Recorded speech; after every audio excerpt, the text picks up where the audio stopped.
April 12, 2026. Para to sa inyo. Leo. Leo, this is for you. Tignan natin ang inyong message. Leo.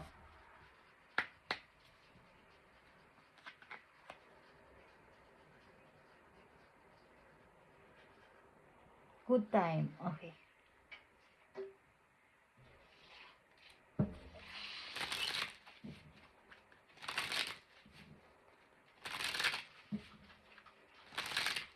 Message sa mga Leo, guys.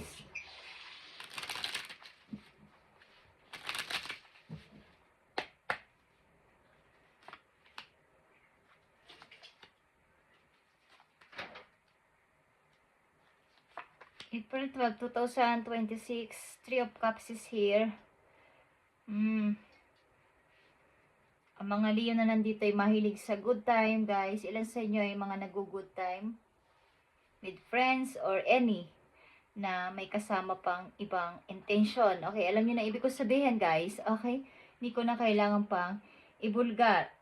Maaari rin kayo ay may potential na sangkot sa third party. Ilan sa inyo sa inyong pag-good time na yan sa labas is maaari kayong masangkot sa mga third party. Kung kayo nasa relasyon na is mag-ingat kung ayaw ninyong magkahiwalay kayo or magkaroon ng away sa inyong kakoneksyon. Pero ito ay may potential na mangyari. Okay? Ang maaari nyong paglabas-labas at pagsama sa mga pakikipag party-party o pakikipag yung inuman sa labas, okay, with friends. Kung kayo nasa connection na, kayo mag-ingat sapagkat may potential na pumasok o ma-involve ang iba sa third party o love triangle. Okay. Leo, andito ang healing, releasing. Okay. Healing, releasing is here. Andito ang Nine of Cups. Nakikita nyo to, guys. Okay. Masaya kayo sa inyong kasalukuyan. Maaari rin talagang kayo ay palalabas or ilan sa inyo ay malakas uminom. Okay, o umiinom. Hindi naman malakas pero umiinom kayo ng mga nakakalasing. Okay. At mahilig pumunta sa labas kasama mga kaibigan or mga The Emperor is here. Queen of Pentacles is here. And the Queen of Wands. Guys, okay, may tatlo ditong energy na puro malalakas. Ibig sabihin, meron ditong isang person na nalulungkot. Okay. Meron ditong mai-involve sa third party like I said. Maring ito ay ang Leo na nandito ay lalaki. Okay. Meron ditong dalawang energy na independent. Puro ito mga independent person, guys. Mga strong ang personality. May kakayanan sa lahat ng bagay. At maaaring naa-attract kayo sa ganitong klaseng mga energy. Mga babae o mga lalaki na kaya ang sarili. Kayang i-provide ang sarili. May money. Because sabihin may magandang trabaho. At maaaring kayo ay ma-involve dito kung hindi kayo mag-iingat sa mga Leo na nandito. Sa reading today is kayo ay malapit o nalalapit sa tukso o matokso, guys. Kung kayo ay nasa relasyon na, maaaring may isa ditong malulungkot. May isa ditong may alam na sa nangyayari pero nagtitiis. Okay, at wala namang sinasabi, walang ginagawa. Tingnan natin to, Leo. Nandito ang Capricorn, Leo. Na energy mo, kung ikaw ito, or ang person mo ay ganito ang ginagawa, is maring ikaw ay malungkot at alam mo nangyayaring ito, guys. Okay. Nandito ang Aries, nandito ang Scorpio. Tingnan natin, Leo. Ang message pa dito. Sa inyong reading today. Andito ang Death. No second chances. Okay. Meron ditong pagtatapos o may matatapos, guys.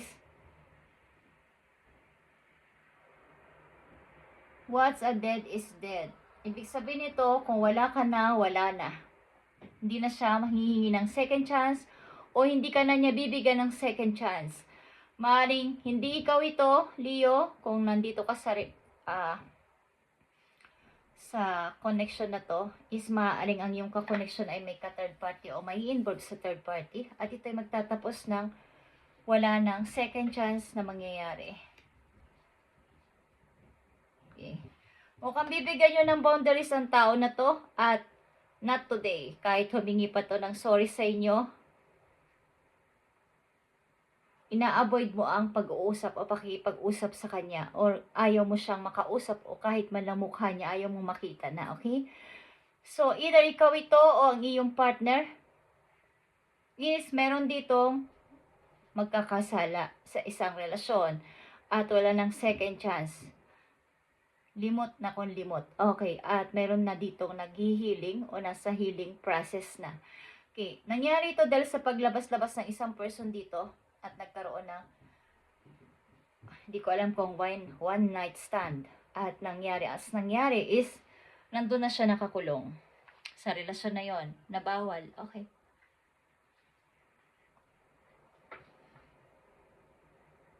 So, meron dito maghihiwalay, guys. Nandito ang yung energy, Leo, at ikaw dito ang malungkot. Okay.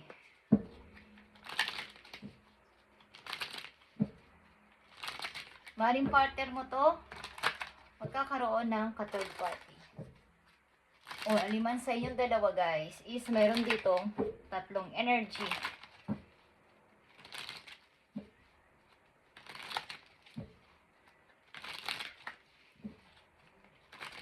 Something na pareho din naman kayo mataas ang pride, okay? Mataas ang ego. Kung tapos na is tapos na. Wala nang second chance. No second chance. The relationship is over. Okay? Leo? Tingnan natin to. Guys. Vitality is here.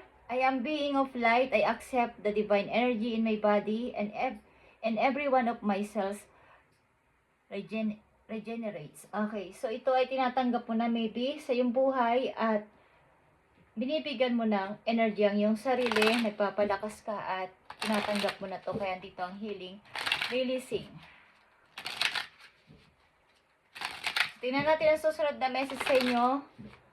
Malamang sa malamang ito ay magtatapos na relasyon o tapos na relasyon sapagkat may matutok na sangkang third party dito. Leo. The relationship is over at wala na tong second chance. What's dead is dead. Okay. At not today, maaaring may humingi ng sorry dito o gusto magpaliwanag but ina-avoid ng isang tao dito ang conversation. Not dealing and boundaries. Kasi may nasasaktan. Okay, guys. Mga susunod na message dito, after nitong nangyari sa'yo, Leo, or vice versa. Okay, inuulit ko, pwede ito mag vice versa, guys, at huwag niyong ipagpilitan kung hindi ito para sa inyo. Ito ay nakatakdang ibigay sa mga energy na may ganitong sitwasyon, kaya almost ako nagbabasa is napakarami naman ng energy at hindi yun para sa isang tao lang, guys. Okay. So, andito ang mga susunod sa inyo message after nito. Okay. Kung hindi pa to nangyayari sa inyo at ganito ang nararamdaman ninyo sa inyong partner o sa inyo mismo is, tigilan nyo kung ayaw nyong masira ang inyong relasyon. Kung ayaw nyo maging over ito, guys. Queen of Pentacles is here. After nito is kayo ay magpapaka saya sa buhay. Mag-i-enjoy sa pagka-single. At haharapin ang sarili. Magpapaka-busy sa work. Okay? So, andito ang King of Wands. Ito ay Aries energy. Either ito ay inyong kaibigan o bagong ninyong kakilala. Aries, Leo ito. Okay? Nakatulad ninyong fire sign. Leo, is maaaring kayo mag-i-start sa bagong mga tao. Mamimili sa dalawang sitwasyon sa inyong buhay. Bagong simula. Okay. Ang sunod dito ay Three of Pentacles. Bagong start. Pagtanggap sa mga bagong tao na pareho ninyo ang gusto sa buhay. Gusto na mangyari. Kayo ay mahilig sa outdoor. Ilan sa inyo, Leo, is mahilig sa adventure, sa outdoors, walking, jogging, running, okay, pag-akit sa bundok. At nandito ang Four of Pentacles. So kayo nga talaga ay nag-i-start o mag-i-start sa pamumuhay na mag-isa hanggang kayo ay maging Queen of Pentacles dito. Magiging independent. Okay, at itutuon nyo ang pansin nyo sa inyong sarili at sa mga taong nakapalibot sa inyo at sa pamilya na nasumusuporta sa inyo. Maaaring kayo din ay may kasamang anak at dito na lang kayo nakafocus sa ngayon. After nitong nangyaring over na to sa relasyon, okay, is papatatagin nyo ang sarili ninyo at maaaring may nakilala na kayo o makikilalang bagong person na susuporta sa inyong bagong ginagawa sa buhay sa ngayon, okay, sa inyong kasalukuyan. At inuulit ko, kung hindi pa to nangyayari sa inyo at alam nyo ganito na ang sitwasyon at ayaw ninyong mangyari ito, is maging aware kayo o mapag-observe kung gusto nyo lang survive pa ang inyong connection na to sa tao na inyong kakoneksyon. Asawa man nyo to, kinakasama o kasintahan pa lang. Okay?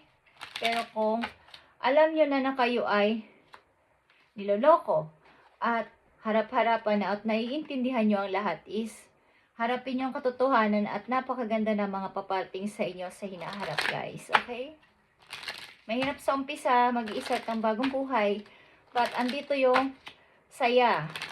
Andito yung happiness. Guys. Andito yung pagkaroon nyo ng freedom sa sarili sa lahat ng bagay. At pagkilala sa bagong mga kaalaman, mga bagong tao din na makakakulab sa buhay, makakakilala sa inyong future, okay, sa mga susunod ninyong buwan o taon. Okay, Leo, advice sa'yo, galing sa inyong spirit animals. Andito ang protection, guys, protection. You are entering the phase where, in order for you to be in alignment with your intentions and co-create your best life, you may have to discerning and say no to many things that have been holding you back in the past. So kayo talaga ay maaaring ito ay tapos na o magtatapos na relasyon at papasok kayo sa bago ninyong mundo, bago ninyong buhay, at ito ay best life na masasabi. Ito ay co-create, okay, sa inyong bagong paparating na buhay o pamumuhay, okay? So, pag-aralan nyo magsabi ng no sa mga bagay na hindi sa inyo, baga, parang mga bagay na magbabalik sa inyo sa nakaraan, is pag-aralan nyo magsabi ng no o wag kayong magpa-enter ng ganitong klaseng mga isipin sa inyong utak na magpapabalik sa inyong past. Okay? Wag kayong malungkot dito, Leo, okay? Kung naiisip nyo paminsan-minsan ba't nagkaganito or what is, tama na. Okay guys, sapagkat kayo ay i-enter sa inyong bagong mundo, bagong buhay. Rebirth, kumbaga. Is ito na yung bago ninyong mundo na gagalawan at napakaganda. Best life itong masasabi. You may have to be discerning and say no to many things that have been holding you back in the past. Okay guys. Thank you and God bless, Leo, and kung kayo may kilalang Aries sa inyong chart is happy birthday sa kanila. Thank you and God bless.